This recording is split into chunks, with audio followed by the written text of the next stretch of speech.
ባህር ማዶ ያለችው ውዲቷን እህቴ ደግነትን ሳስብ ማጠፋው ከፊቴ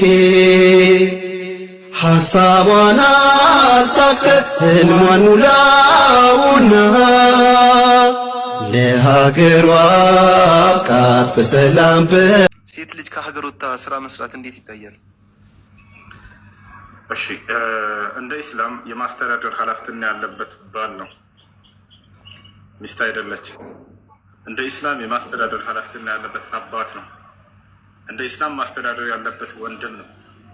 ሴት ልጅ እስከተባለ ሴት ልጅ ሰርታ ታምጣ አልተባለም በፍጹም። ሴት ልጅን እንድትደክም እንድትለፋ አይደለም። አላህ ስብሐነ ወተዓላ አደምን ገና ሲፈጥረው ለሰው ልጆች አባት መጀመሪያ የመስራትና የመድከም ኃላፊነት በአንተ ላይ ነው የማደርገው ብሎታል። ፈቁልና ያ አደሙ ኢነ ሃዛ ዐዱውን ለከ ወሊዘውጅከ ፈላ ዩኽሪጀነኩማ ሚነል ጀነቲ ፈተሽቃ። አደም ሆይ አለው ኢነ ሃዛ ዐዱውን ለከ ወሊዘውጅክ፣ ገና ጀነት ሲያስገባው ይሄ ሰይጣን ለአንተና ለሚስትህ ጠላታችሁ ነው አለ። ፈላ ዩኽሪጀነኩማ ሚነል ጀነቲ ፈተሽቃ፣ ከጀነት እንድትወጡ እንዳያደርጋችሁ ከኔ ትእዛዝ ወስውሶ ከወጣችሁ አንተ ትለፋለህና አለው። መልፋትን መድከምን ጥሩ ግሩ መስራት ማብላት ያለበት አባት እንደሆነ ባል እንደሆነ ገና ከሰዎች መጀመሪያ አረፍትና ይህን አላህ ስብሐነሁ ወተዓላ አሳውቆታል። የሰው ልጅ የመጀመሪያው መስሎ ዛሬ ላይ ግን ተቃራኒ ሆኗል። ኒዛሙ ስርዓቱ ተቀይሯል። ሚስት የውጭ ጉዳይ ሚኒስቴር ሆናለች፣ ባል የውስጥ ጉዳይ ሚኒስቴር ሆኗል። ቁጭ ብሎ እሱ ቤት ተቀምጦ ሚስት እየሰራች ትልካለች። ምንዛሬ ስንት ገብቷል እያለ እየጠየቀ ጓደኞችን፣ ከዚያ በኋላ የምትሰራው 2000 ድርሃም ወይ 2000 ሪያል ከሆነ አሁን 42 ብር ገብቷል፣ 42 ገባል፣ 43 ገባ፣ ያንድን ይመተዋል። ከዛ ገንዘቡን አምጪ ይላታል። የት አደረግሽው? በእኔ ኒካ ስር ነሽ እኮ ማምጣት አለብሽ። ሴት ልጅ ታስተዳድር አልተባለም በቁርአንም ሆነ በሐዲስ ላይ ወቅቱም የለም። ሰርቶ ማስተዳደር ያለበት ባል ነው። ያ ጀማዓ አላህ በቁርአን ላይ ምን አለ? አርጃሉ ቀዋሙነ ዐለ ኒሳ፣ ወንዶች የሴቶች አስተዳዳሪዎች ናቸው አለ። ባል ሚስት አይደለም ያለው። ወንድ በጥቅሉ እንዳው አባትም ሆኖ እሱ ነው ሊያስተዳድር የሚገባው፣ ባልም ሆኖ እሱ ነው ሊያስተዳድር የሚገባው። ወንድምም ከሆነ እህቱን ማስተዳደር ያለበት እሱ ነው።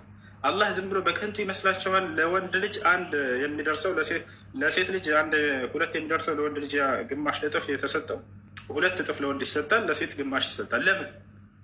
ዝም ብሎ በከንቱ አይደለም። እህቱን የማስተዳደር ኃላፊነት ስለተጣለበት ነው። ያ ግማሹ የሱ ሲሆን፣ ግማሹ ደግሞ እህቱ የሆነ ነገር ብትሆን ልክ እንደ ኢንሹራንስ ውሰዱት። እንደ ምሳሌ ማለት ነው። ኢንሹራንስ ይቻላል እያልኩኝ አይደለም። እንደዚያ ብላችሁ ውሰዱት። በእህቱ ላይ ኃላፊነት ስለተጣለበት ነው ግማሹን እጥፍ ተደርጎ የተሰጠው። ሊዘከር ሚስሉ ሐዚል ኡንሰይን የተባለው ታች አላረ።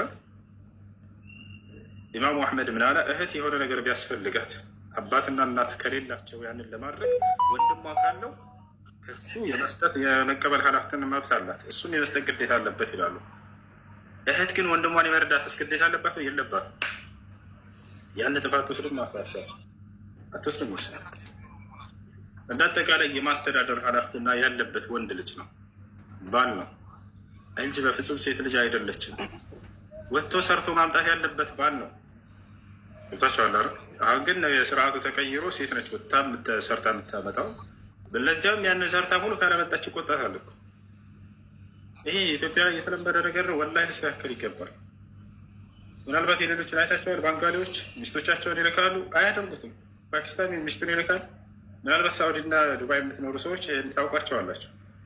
ቢሞቱ አይልኳቸውም። እነሱ ምርት መተው ሰርተው ትንሽ ደሞዝ ናቸው የሚቀበሏት። ከዛች ላይ ለሚስቶቻቸው ለልጆቻቸው ይልካሉ እንጂ እዚህ ሚስቶች ወጥተው እንደዚህ ሂጅና ስሪ ብሎ አያመጣም። የእኛ ግን የተለየ ነው። ኢትዮጵያ ወንድ አይመጣም። እዛ ሴቷ ቁጭ ብላ ሳኡዲ ትሰራለች፣ ምን ትላለች ምናምን፣ ከዛ በኋላ ትልካለች። እና ይህ ስርዓት ይቀየር። ወንድ ልጅ ተነስ፣ ስራ፣ አትተኛ፣ አታንቀላፋ። እሺ እሱ ወደ እኔ ጥያቄ ሲሄድ ስላስገባህኝ አመሰግናለሁ። እንዴት ነው በእስልምና ጸጉርን አበላልጦ መቆረጥ? ቃል ነቢዩ ነሃ ረሱሉላህ ሰለላሁ ዐለይሂ ወሰለም አኒል ቀዝዕ። በየቀኑ ትጠይቃላችሁ፣ በየቀኑ መልስላችኋለሁ። እዚሁ አላችሁ ታዳምጣላችሁ። ነቢዩ ሰለላሁ ዐለይሂ ወሰለም ከቀዛዕ ከልክለዋል። ቀዛዕ ብሎ ማለት ነው። አልቀዛዕ ሐልቅ ሸዕር ባዕضሁ ወተርክ ባዕضሁ ወሑክሙሁ መክሩህ። ፀጉሩን ከፊሉን ምልጥ አድርጎ ላጭቶ ከፊሉን መተው። ምናልባት ህፃን እያላችሁ ጋሚ ቁርጥ ተቆርጠ ታውቃለህ? አባትህ ላጭቶ ያውቃል? እዚች ላይ ትንሽዬ እንደ ክርስቲያን ሮናልዶ ብራዚል አይታችሁ ጋር ሌላውን ምልጥ ያደርጉና የሆነ ቦታ ይተውታሉ። መክሩህ፣ ይሄ የተጠላ ነው። ነቢ ስ ላ ሰለም የተጠላ ነው ብሎ ተናግረውታል። አንዱን ክፍል ልጭት አድርጎ ሌላውን መተው መክሩህ ነው፣ የተጠላ ነው። ኸላስ እሺ። ታይ ደግሞ የአንተ ፀጉር ተበላለጠ ይመስላል። አሁን የተናገርኩት ሐዲስ ምን አልኩ? የደገማ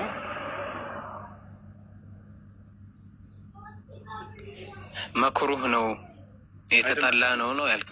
ሁክሙን ሳይሆን እሱ ሁክም ነው እያዳመክ አይደለም። ሐዲሱ ምን ይላል? አንዴ ደጋመልኝ እስኪ። ከኔ ጋር አይደለህም ግን እኔ ጋር ነህ። እዚህ ጋር አንተ ሐዲሱ ጋር ግን አይደለም። ቃለ ነቢዩ ሰለላሁ ዐለይሂ ወሰለም ና ረሱሉላህ ሰለላሁ ዐለይሂ ወሰለም አን ልቀዛዕ የአላህ መልእክተኛ ነቢ ስ ላ ሰለም ከቀዛዕ ከልክለዋል። ቀዛዕ ማለት ሐልቅ ሸዕር ባዕضሁ ወተርክ ባዕضሁ የፀጉርን ከፊሉን ላጭቶ መልጥ አድርጎ ከፊሉን መተው። ያ የኔ ፀጉር ግማሹ ልጭት አድርጌ ግማሹን ከተውኩት ወይንም ያንተ ወይንም የማንኛውም ሰው ሊሆን ይችላል። ይሄ መክሩህ ነው። ይሄን አላደርግም። ይሄን አላደርግም። አይ ጥያቄ አለ? አይሽ አንተ ኖርማል ነው አሁን የተቆረጥከው?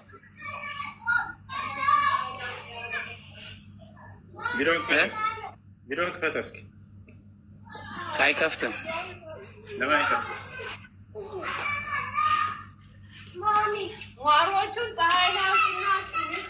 አንድ ሺህ አልገባ እሱ ሰላም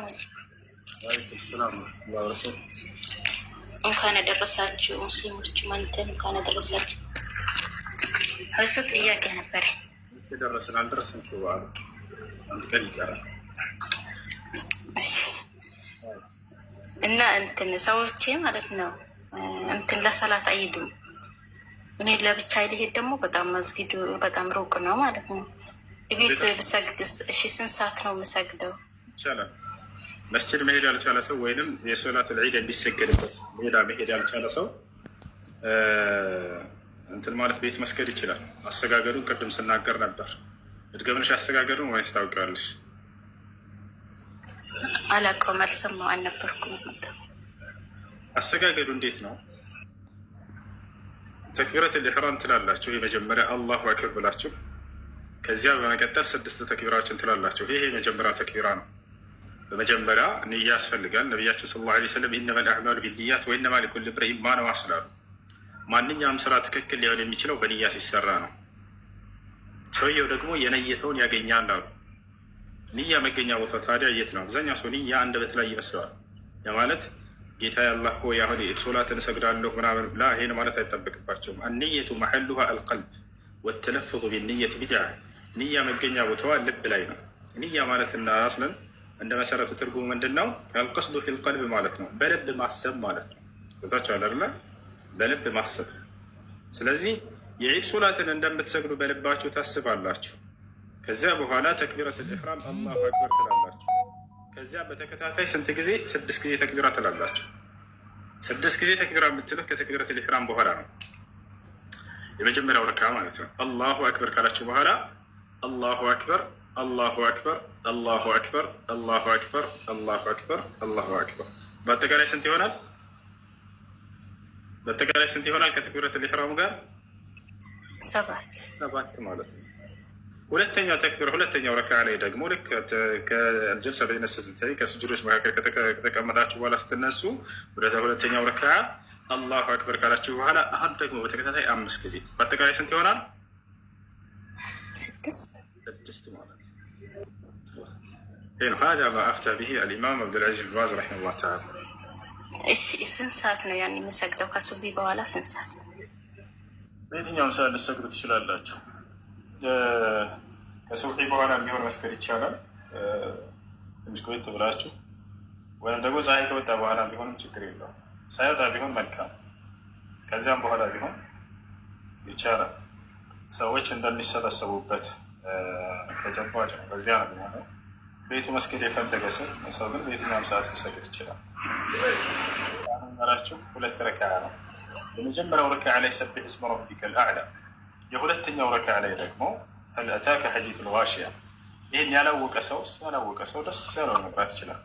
እሺ፣ ሰላም አለይኩም ወራህመቱላህ። እሺ፣ ጀዛኪላህ አላህ ይጠብቅ አውርድ